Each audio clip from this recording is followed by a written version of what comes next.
Hello，大家好啦，今日就講 CM 2001 Exam Series 啦。呢條片其實我就唔會講太多啦，我淨係講下我學呢一科，跟住我就每個章節我就温咗啲乜嘢啦，OK。首先咧就係 Construction Information Technology 啦，呢個 BIM 同埋 CAD 就佔咗大概90%左右啦，OK，跟住 IoT VR、AR、AI 呢一啲就佢就係擺咗一頁俾我哋，OK，跟住就同我哋講可以自己去睇片。其實呢度嘅話，你可以睇翻 CM 2003嘅嗰邊，其實我覺得可以非常之好咁樣遷移過嚟啦，OK，就係可以直接攞嚟用啦。我就覺得呢條片應該大部分都係講 BIM 同埋 CAD 噶啦。但不過喺之前，我先講下 strategy 同埋 framework 先啦，OK。呢度睇嚟一個 framework 都幾多下嘅，我逐個逐個講啦，OK。Pastel analysis 啦，OK。佢好似係有political 啦，OK。economic 啦，跟住 social technology、legal 同埋 environment 嘅，OK。係咁就我就揀一個，跟住就同大家詳細講下我會點樣做啦，OK，進行分析啦。例如話 political 咁樣，MIC 仲有lead contamination of drinking water，OK，我用呢兩個做例子啊。例如話 MIC 咁樣，佢就係 modular integrated construction 啦，OK，模組化建築啦，OK。佢嘅特點就係可以提升個 productivity 啦，同埋安全度都可以提升啦，OK。然之後佢嘅好處係咩啦？佢就可以令到個 schedule 咧係大幅度下降啦，因為佢係 factory 製造㗎嘛，係咪？仲可以保證翻個 quality 啦、safety 啦，同埋 environmental friendly 等等嘅，OK。其實點解佢分歸咗去 political 呢個類咧？OK，因為佢有政府有 aging labour 嘅壓力啦，OK，然之後仲有要加速加速建造一啲建築嘅壓力啦，同埋仲有提升個建築品質嘅一啲壓力嘅。再嚟講下鉛水事件啦。鉛水事件又點樣咧？其實我可以咁樣睇嘅，OK。佢鉛水事件啦，就係造成嘅成因就係用咗一啲唔符合規格嘅一啲嘅水喉啦，就 substandard soldering material 咯。就因此咧導致嘅後果係咩？就有excess 嘅鉛啦 lead 咯。就可能會導致嘅就係影響到個唔同嘅層面啦，例如話係可能公眾就可能會抗議啦，或者係會成立一啲調查委員會嚟到去調查成因啦，或者係將某啲重大嘅一啲 contractor，即係承辦商就係解約之類嘅，就係 ban 咗佢哋啦。其實 MIC 呢個位都可以用嘅，例如話你可以話就係你將啲成個事件就係定義為一個未受到監管嘅一個空間啦。OK，佢嘅 quality 或者係quality 啦。OK，佢 quality 就冇辦法受到 monitor 啦，而 MIC 就係受到 受到 monitor 嘅。所以我哋喺 quality 呢個層面嗰度咪揾到個solution 咯。OK。就係 MIC OK，因為佢係一個受到管控嘅一個環境咯，OK，所以可以解決呢個問題咯。仲有係 stakeholder analysis 啦，我望一望嘅，望一望 stakeholder analysis，OK，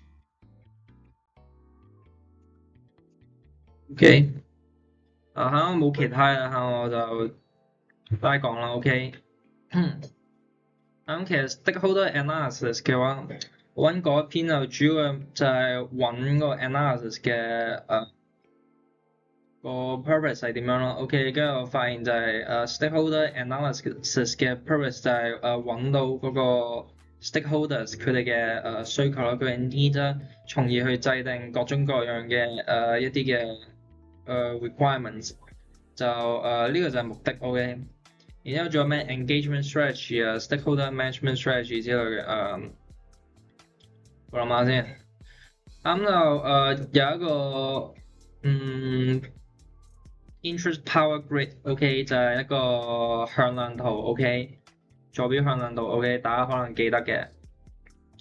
咁我直接講下對應嘅4個唔同類別嘅 stakeholder 要點應對啦。例如話 key player 咁樣，咁我哋就要第一時間將佢哋involve 落去我哋嘅 decision making 嘅一個早期嘅 decision making 嘅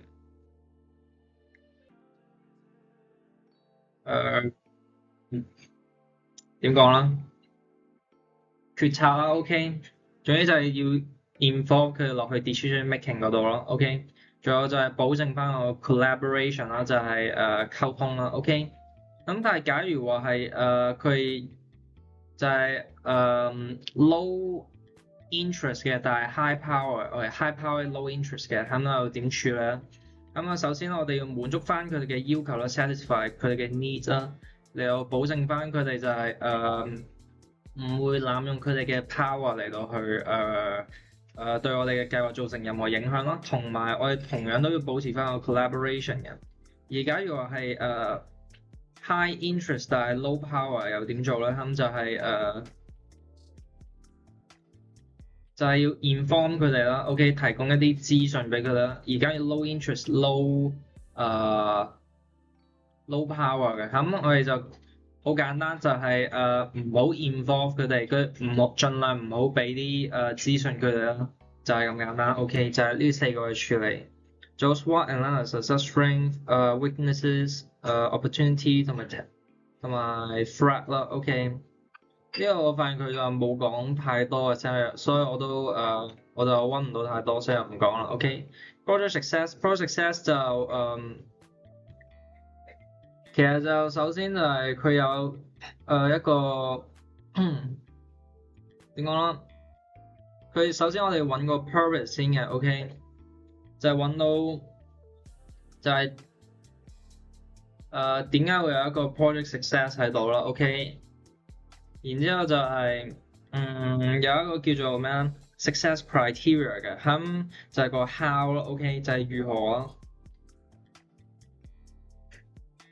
然之後個 criteria 入邊有咩咧？咁其實主要就係分為4 part，不過其實我就要講啦，OK， 就係 time、cost、quality 同埋 scope 啦，OK。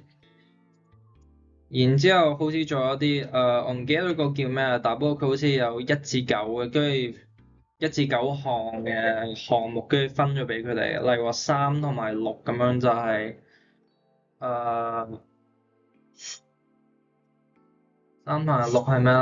係個確保個 time 嘅，OK，time 就點樣咧？例如話係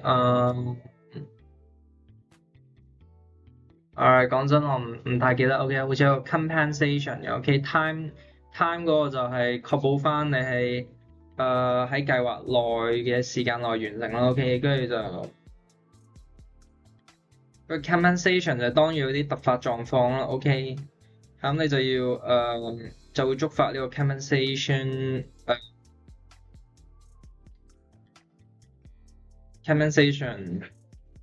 event， 我唔太記得，OK， 但係總之係有嘅，OK， 然之後 compensation 同時都會用落去個 cost 嗰度咯，咁 cost 可能就要補償咯，OK， 然之後其實自己睇翻得㗎啦，OK， 喺我講翻呢一度，OK， 呢個係邊咯，OK。咁邊就其實佔咗成個課程嘅大約90%嘅，我發現，OK，所以我今日就齋講佢，OK。咁一開始我哋遇到 beam 嘅定義係咩啦 ？OK， 好啦，我揾唔到嘅。俾我諗下先，beam 嘅定義係咩啦？beam 嘅定義就係要展示 demonstrate 一個build access 啦，嚟到去 for 一個 collaboration 嘅 basis 嘅 ，OK， 呢個大概係對於 beam 嘅一個定義。然之後你就可以去到LD 同埋 LIN。LD 係咩 ？LD 就係development of 唔係等於 level of development，跟住 LIN 就係 level of information need 嘅。其實呢度就唔係包含喺 ISO 19650嘅，ISO 19650另外會有嘢講。呢個就LD 同埋 LIN 其實一啲術語啦，嚟到去幫助就係可以快速咁樣去溝通啦。OK， 我先講 LD 先啦。LD 就有分6個層次嘅，就係 LD 100去到 LD 500啦。OK， 點解6個？因為中間仲有一個LD 350，即係 LD 100、200、300、350，跟住400就500。OK。我就好快咁過一次啦。例如話 LD 100咁就係 conceptual design 啦。OK， 咁就佢可能就會有啲not detail 嘅 size and shape 啦，咁就會展示翻個設計意圖啦。咁 LD 200就係 schematic design 啦。OK， 咁就會多咗啲 quantity 啊，細緻啲嘅 design 同 shape 啊，仲有唔同元素嘅位置等等嘅，咁就可以增加我哋對於唔同物件嘅唔同 element 嘅空間關係 spatial relationship。OK， 唔係，應該係增加對佢哋嘅理解。喂，跟住 LD 300就係 detail design 啦，咁就會有個 model 就有一啲點講更加 specific， 會有一啲 specific 嘅 size and shape 啦，仲有啲更加 detail 嘅 objects 啦。呢個 LD 300嘅功能為咗提供一啲construction documentation 咯，同埋仲有指導唔同嘅專業嘅 OK， 有一啲 construction documentation。咁 LD 350就係 construction documentation 咯 OK。咁就會有啲 detail 嘅 fabrication 同埋 assembles 啦。OK， 咁就可以即係點講？即係一啲非常之詳細嘅一啲製造啦，同埋一啲組裝嘅過程。OK， 直接展示咗出嚟，咁都可以 generate 一啲嘅 construction documentation 啦，同埋一啲非常之仔細嘅繪畫一啲 drawing 嘅。咁 LD 400、500我都好快咁講咯，就係400就係 fabrication and assembles 啦，就係一啲非常之仔細嘅assembles 同埋點樣fabricate 佢哋。跟住 LD 500就係 as built， 就係叫你點樣唔係應該話佢會直接 show 到個 installation 啦，個組裝就 operation element 啦，嗰啲運作緊嘅元素咯。喺現實世界再呈現翻落去個 model 嗰度 ，OK， 其實就係咁啫 ，OK， 咁啲 OK， 咁 LIN 咁就log G、log I 咗 documentation 啦，咁就冇乜嘢，咁 log G 就係 graphical 嘅level 啦 ，OK， 跟住 log I 就inform， 等先唔係，好似唔係，等先 log G 跟住 log。應該係 log I 啦 ，OK， 應該冇記錯嘅。log G、log I、log I 就 information，跟住 documentation 就documentation 就係咁啦 ，OK。咁就再講 ISO 19650。OK， 我喺度揾緊我一啲筆記，我睇下可唔可以講得詳細啲咯。係，好啦，係咁ISO 19650啦，我先講 IR 就係做咩㗎咧？R 就係 information requirement 啦，咁佢嘅功能就係specify 啲 information 啦，就同 LDLIN 差唔多，就係提供一啲嘅術語俾大家去溝通比較輕鬆啲啦。咁我哋點樣 specify 啦？咁咧其實有6個啊。首先就係OIR 咯，就係organizational information requirements 啦，佢係用嚟回答一啲 high level strategic objectives 嘅。咁點解會有 OIR 啦？咁首先咧就係有啲 strategic business operation 啦，就需要佢嘅，就係一啲運作啦 ，OK， 咁就需要啲 information 啦 ，OK。而家仲有 portfolio planning 啦 ，OK， 咁就講實我唔太知佢咩意思啊，好似係我諗應該係投資組合嘅規劃咯 ，OK， portfolio planning，OK， 我見到 portfolio，OK， 我知我咁樣冇嘅。點講到我去到下一個就係 asset information requirement，AIR。就係佢會包含一啲嘅製造方法同埋一啲嘅 procedures 啦，佢係可以直接用嚟回答asset related OIR 嘅 ，OK， 同上一個 link 埋一齊咧就可以。但係我哋可以反過嚟諗啦 ，OIR 其實係一個概括式嘅 AIR 嚟嘅，佢概括咗即係 capsulate 咗定係 encapsulate，總之就係概括咗 AIR 啦，所以你可以當 OIR 係一個概括版本嘅 AIR 咯。咁 AIR 點解會有咧？因為佢可以 trigger 到一啲event OK 喺個 asset operation 嘅時候啦 OK。然之後就係當你要 argue 嗰個 information requirement 嘅時候，你可以攞 AIR 嚟對比啦 OK， 同埋仲有產生一套嘅information requirements 啦，你又解決所有 asset related 嘅 OIR 嘅，可以用嚟處理晒嘅。所以呢個就係點解會有 AIR 啦。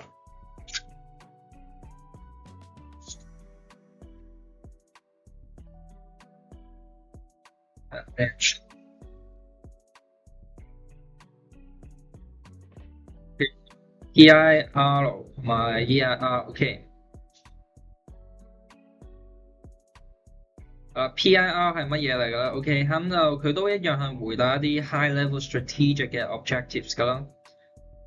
係咁嘅話，點解會有 PIR 啦？咁就係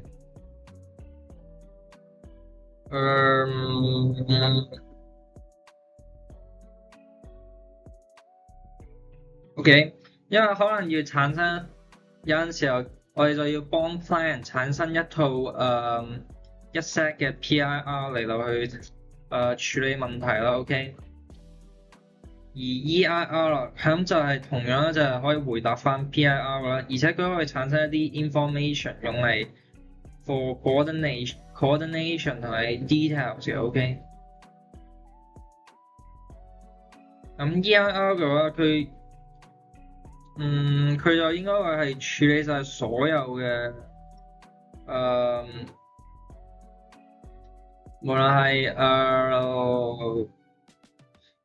佢係產生原理係點咧？佢就係佢 trigger event 咧，就係一啲嘅milestone 啦。OK， 我會叫佢 milestone， 因為佢話 completion 啦，或者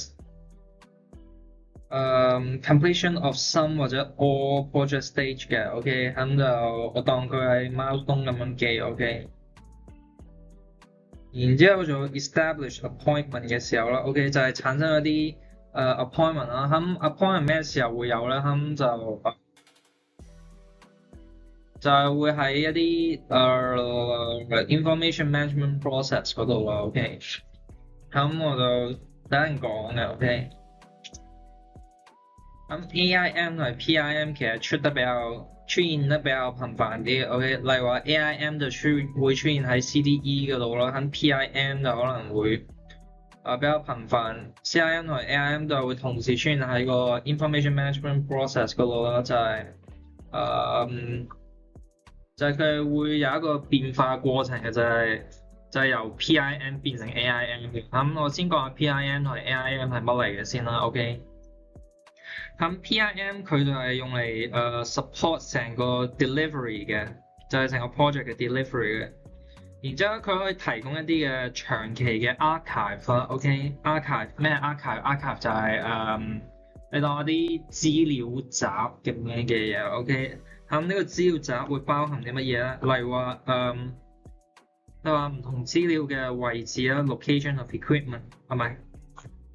唔同儀器嘅位置啦，location of equipment 咯。跟住有what is this？我睇得唔係好清，我寫得有啲樣衰。OK， 咁仲有 maintenance 嘅 requirements，OK， 維持翻佢要有啲咩嘅要求等等嘅 ，OK。咁我哋如果 PIM 變成 AIM 嘅話 ，AIM 又做到啲乜嘢？佢就可以 support 到一啲策略嘅或者係每一日嘅asset management procedures 嘅 ，OK， 就係產生到一啲嘅策略性嘅或者係一啲策略嘅資產管理咯 ，OK， 一啲步驟咯。而且佢可以提供資料啦 ，for 嗰個delivery phrase 嘅開始啊 ，OK， 就係我哋知道 OK，asset life cycle 就係有 operational phrase 同埋delivery phrase 嘅，咁 AIM 就係delivery phrase 嘅 PIM 就係個 operational phrase 咁樣。喂。調轉咗 AIM 先係 ，OK，AIM 一完咗，咁我哋嘅 AIM operational phrase，OK，AIM 喺 operational phrase， 跟住就 PIM 就喺個 delivery phrase 嗰度 ，OK， 跟住 AIM 提供資料俾嗰個 delivery phrase。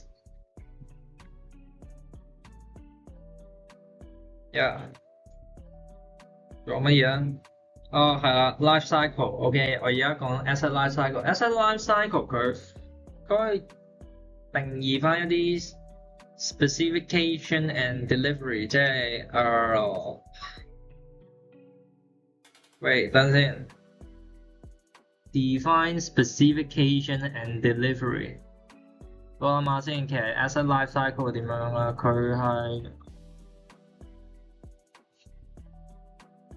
總之就係佢規範咗我哋asset life cycle 咯，佢會規範我哋成個資料嘅獲取啦，同埋互相交付一啲原則嘅，差唔多係咁樣。OK， 咁我有ISO 19650啦，跟住我有 ISO 55000啦，跟住 ISO 1900001嘅。OK， 咁就PIM 同埋 AIM 啱講咗啦，咁我就講下 ISO 550做乜嘢啦。咁 ISO 550咁佢咪有佢可能就要達成一啲目標啊，跟住要 accuracy 啊，跟住要做好個 time management 啊，跟住仲有個 management 就要夠方便啊等等啦，跟住 ISO 9001咁就係以 customer 為目標啦 ，OK， 然之後仲有就持續進步咯 ，continue 。OK， 哇，講得有啲耐，飲啖水。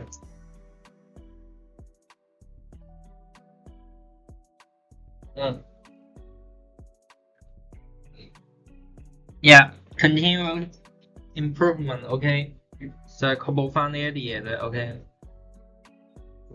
跟住 information management process 啦 ，OK， 咁就可能會有 procurement stage 啦、construction stage 啦、handover， 然之後又就 delivery， 跟住 operational phrase 包唔包喺入邊咧？喂，等先，好似唔係，應該係冇 delivery 而係 operation 度 ，OK，handover 嘅 operation 再去。deliver，OK， 有啲搞唔清啦 ，OK， 我哋先睇下有啲咩先 ，OK， 就睇下 information management process，OK， 咁呢個時間上就直接應用到成個 life cycle 啦，見到啦有關係啦 ，OK，其實仲有其他位有關係，等下慢慢講 OK。跟住仲有呢一個 process 其實會係交俾一啲最適合嘅 organisation，most appropriate organisation。至於係邊啲 organisation，我就入邊冇寫，咁我就唔知道啦。quality 就持續增加，唔係 quantity 持續增加。咩 quantity？OK，就係 information 嘅 quantity 咧係會一直增加嘅，所以我哋先至要有一個 information management process 嚟到去 manage 翻呢啲嘅information。OK， 咁我講之前咧，好似就 OK 有一啲前置嘅一啲一啲知識要講咯，例如話 information delivery，OK，deliverable，OK，咁佢就係確保一啲資料嘅 accuracy 啦，或者 CDE 咧，咁佢喺呢個位置嗰度係做咩咧？就係 support 一啲 collaboration 或者 management 嘅 ，OK。咁首先就 procurement stage 老師都話唔講唔考啦，不過我照講 ，OK， 就簡單講一講 ，OK。等先啊，我手機 cap 咗圖啊，望望。不過你可能見唔到 ，OK。如果我冇放出嚟 ，OK， 有放出嚟你可能能見到。有啦，就係procurement stage，咁佢就appointing party 可能就定義翻個 information need 啦，因為個stakeholder 佢哋嘅意見好重要咯 ，OK。所以 appointing party 會定義翻我哋有啲咩要求先有個資料，然之後就直接 appoint 咗俾個 IR 俾個 lead appointed parties 啦 ，OK。咁 appointed parties 就會負責 prepare 咗個beam execution plan 啦 ，OK。beam execution plan 我就等陣再講啦 ，OK。但係 beam execution plan 咧，佢就 prepare 咗，跟住俾翻 appointing party 佢哋啦 ，OK。跟住 appointing party 咧就會再將佢係 review 完啦，望咗一次啦，跟住再俾翻個 lead appointed parties。OK， 應該冇問題嘅。OK， 佢就將呢一個 BEP 俾翻佢哋，然之後 appointed party 就會進行 evaluation。OK，evaluate 嗰個 BEP 咧就係個 capability of information delivery。OK， 就係適唔適合 delivery 啦。OK， 然之後就結束咗個procurement stage 啦。OK， 跟住就結束啦。OK， 咁我開始講一啲後面嘅嘢，例如話construction phase 定係 handover stage 佢好似冇講 ，OK， 我都唔太知 ，OK， 但係我就當佢係一齊嘅，喺我哋一齊講 ，OK， 我就齋講步驟，例如話佢會 confirm 個 key role 同埋 responsibility 先啦，跟住咦咩料？等先，OK， 啱有人打電話俾我啦 ，OK， 咁就OK， 我諗緊。點講都好 ，OK， 咁我就講埋剩翻呢啲先。揾翻幅圖。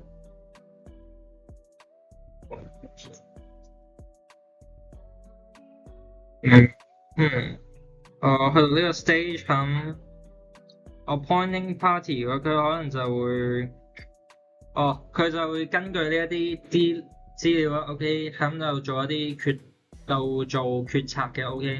就係 appointing party 負責做決策嘅，咁就可能就叫做 information based decision making，OK， 大家想點講都得 ，OK。然之後佢有啲 information based decision 咁啊，即係要 information 啦，所以佢另一個功能就係 receive information 嘅喺呢個步驟入邊。而 appointed party 可能就要 manage and deliver information， 佢管理同埋傳遞呢啲嘅資料嘅 ，OK。然之後咧。OK，deliver 完之後 ，OK， 跟住 receive 咗啦，咁咧呢啲資料咧就叫做就會產生一個叫做 PIM，OK，PIM 啱講咗就叫做project information modeling 啦 ，OK， 咁其實就係點講咧？project information modeling 其實係 graphical 嘅 ，OK， 然之後中途咧佢就首先用construction stage 啦，咁佢就會移到去 handover stage 即係OK handover day stage OK 我估就係應該係交俾 appointed party 啦 OK appointing party OK handover OK 咁喺呢個 handover 嘅過程啦 PIM 咧就會變成 ABIM 即係 as built information modeling OK 然之後就會 handover 啦 OK 就係咁樣然之後 handover 然之後佢會再變多次嘅 OK 呢個 model OK 就係咩時候咧？就係 operational stage 嘅時候啦。咁as built information modeling ABIM 就會變成我哋知道嘅 AIM。OK 就係咁樣啦。OK 就係然之後呢個 AIM 就會再俾翻個 appointed party 啦，就係 make appointment 咯。然之後再嚟管理呢個 AIM 嘅。咁 AIM 如果大家唔記得嘅話，佢就係個 archive。OK archive 有咩內容咧？自己睇翻書 OK 就係咁樣，然之後下面係information management process CDE OK 好啦，講埋 CDE 啦 OK CDE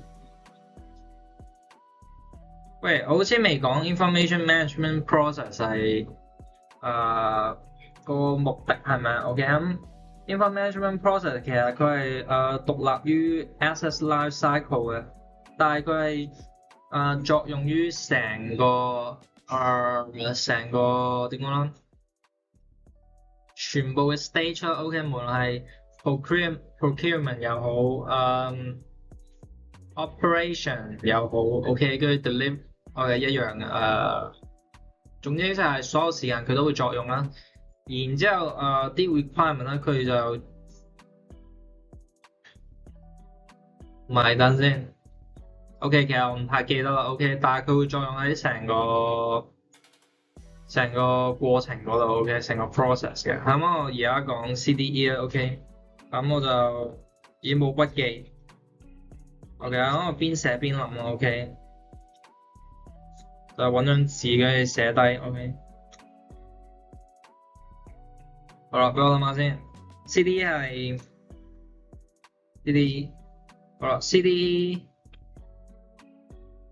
佢有幾個步驟啦。首先就係 work in progress 啦 OK work in progress 咁我就首先係要有工作先至會產生資料㗎嘛。喺 work in progress 咁就會產生一啲 information 出嚟咯 OK 咁就呢個位置就係可以自由更改嘅 OK 然之後我哋就會進行 check review 然之後 approve OK 就係檢查翻啲資料嘅啫 OK 然之後work in progress 完咗跟住就會去到shared OK 要 share 啦咁 share 完之後咁我哋就冇得更改啦嘛。咁呢個位置就係share 俾其他嘅 stakeholder 睇啦，例如話咩關於 surveyor、architects 跟住仲有咩 contractors OK 咁佢都可以見到嘅。咁 share 咗啦 OK 然之後咧 share 完之後啦咁我哋就要進行一個 approve 嘅 OK approve 喂係咪 approve 啊？我唔係好肯定喎係咪 approve冇錯我記得啦係 approve 咗 authorize OK 就係我哋需要approve 咗佢然之後我哋要授權啦 OK authorize 啦然之後就可以進入 public 啦 OK 咁啲 public 嘅呢一啲 information 就係 for 嗰啲咩 documentation 嗰啲法律嗰邊嗰啲嘢 OK 就係啲咩攞嗰啲各種嘅文件同埋證明之類嘅批准 OK 就係咁好似就係咁樣 OK 跟住仲有一個就叫做 archive 咯咁archive 其實就係AIM 嚟嘅啫 OK 就係一啲資料 OK archive 就係 AIM 就係 archive OK 所以 CDE 其實就淨係包含咗 work in progress，shared，跟住就 public，OK，然之後另外獨立嘅仲有一個 archive 啦，用嚟記錄翻呢啲資料啦，OK，咁呢個就係 AIM，OK，CDE 就應該淨係得呢啲啦，OK。然之後仲有關於 Beam 嘅 application 啦、benefits 啦，仲有一啲 barriers 啦，俾我諗下先。Beam 嘅 OK，好似有 3D、4D、5D 啦 application，咁就 Beam 3D 咁咪 graphical 咯，OK，咁可以 visualize，跟住俾大家去溝通啊，然之後展示翻唔同物件嘅 spatial relationship 啊，都係嗰堆嘢就 OK。然之後 4D 有 time 啦，咁就 schedule 可以 visualize 嗰個時間啦，跟住仲有咩啊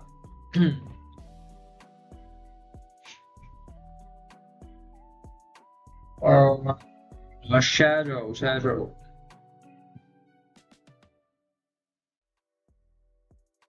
我都唔太記得 ，OK。double schedule 就係 time，然之後就咁啦，就係我唔太記得啦。咁 5D Beam 就係一啲 course， 關於 course 嘅，咁可能就可以方便我哋進行一啲course 嘅 visualization 啊，當時間變化 course 又會點樣啊，然之後cost estimation 同埋仲有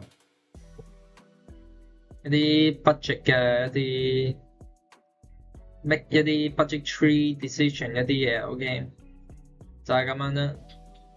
然之後仲有呢個第3課啊 ，OK，咁其實第5課嘅咁佢可能就會俾你一啲 benefit 同埋 barriers 啦 ，OK， 例如話一啲咩 benefit 啊，先講 barrier 佢都係 barrier 先嘅，咁 barriers 可能就一啲。哇！我真係唔記得喎，點算啊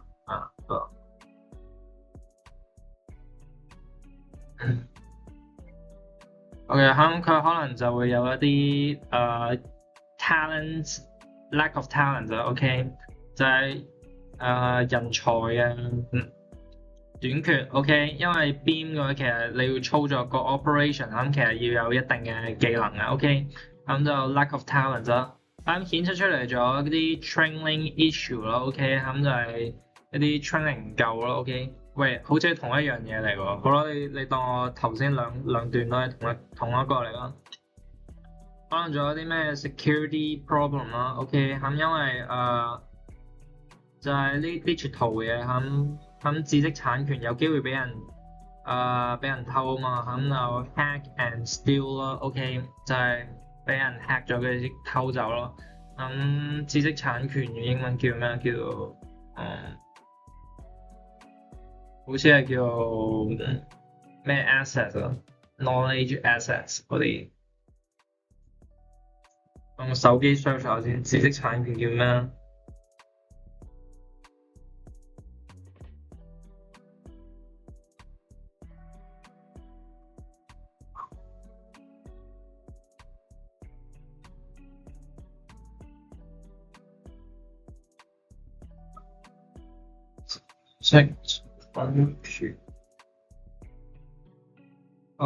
？intellectual property，OK， 咁而家知道啦 ，OK， 咁呢個 intellectual property 可能就俾人就偷走啦，就係咁樣，OK。仲有咩？high initial cost 可能有一啲購買 hardware、software， 跟住仲要攞到一啲嘅權限 ，OK， 一啲權限 ，OK， 然之後你要 build 一啲 system，OK， 咁呢啲都係 initial cost，咁所以就可能就係一啲 barriers，OK， 咁 benefit 有咩咧 ？OK，benefit 嘅話其實我哋可以用一啲簡單嘅一啲關鍵字嚟記，例如 time、cost、quality。喂，有人打俾我，等陣先。好啦，啱啱聽完電話翻嚟啦 ，OK， 跟住我先休息一陣先 ，OK， 跟住等陣就翻嚟。OK， 咁休息完啦 ，OK， 睇下先。time、cost、quality 啦 ，OK， 我睇下點記啦。例如話 time 咁 time 同埋 beam 嘅個 benefits 我先，關於時間嘅，咁就可能關於時間嘅 benefits 啦，OK，就可能會有邊會 benefits 就係better construction planning and monitor 啦，OK，即係策劃同埋做管理啦，OK。因為點講咧？因為 BIM system 就係可以直接 show 到成個 asset life cycle 嘛，咁即係可以 show 到成個 full picture 咯 of 嗰個 project 嘅。然之後仲有咩咧？仲有可以減低個 project 嘅 duration 啦，即係個成個 project 嘅時間嘅。OK，係啦，就係咁啦，就係 facilitate the delivery。before 係咯，佢都咁講 ，OK，就係可以 deliver 即係交付 ，OK，都可以提早將呢個 project 就係交付 ，OK，就係咁樣。然之後 cost 方面又可以點樣諗啦 ，OK，咁你可以首先啦，佢可以 reduce 到個 construction cost 啦，因為可以減就係 BIM model 可以減低個 rework 啊嘛 ，OK。咁減低 rework 咁咪就可以 save 到 time 同 money 啦 ，OK。然之後仲有就係better cost estimation control 咯，因為例如話我哋 4D BIM 跟住 5D BIM 咁樣，咁我哋 show 到個咩 cost 嘅嗰個 change 啊嘛，咁既然我哋知道咗呢 quantity 呢唔同嘅 material，OK，佢哋嘅 quantity 點樣變咯，咁我又可以通過呢一啲準確嘅一啲數據啦，嚟到去進行cost estimation，OK，就係咁，OK，仲有 quality，OK，點樣 improve quality 啊？BIM 點樣 improve quality？ 佢可以咁我先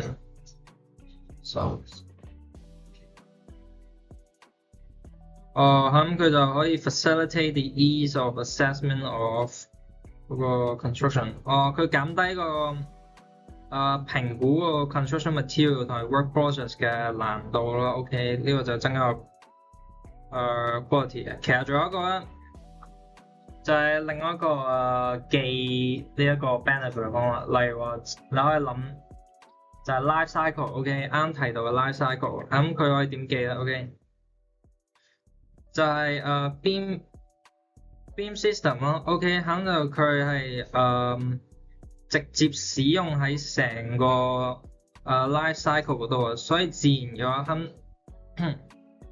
就係 BIM system 佢可以產生啲資料係直接用落去成個asset life cycle 嗰度啊，所以嘅話啦，咁我哋就可以有一個叫做 provide life cycle data 嘅好處啦，就係咁啫 ，OK。咁其實就淨係得呢一啲 OK，咁我溫咗呢一啲啦，咁就我唔知大家會聽到幾多啦，畢竟其實我 send 得幾晏下嘅 OK，點講都好，考試加油就係咁，拜拜。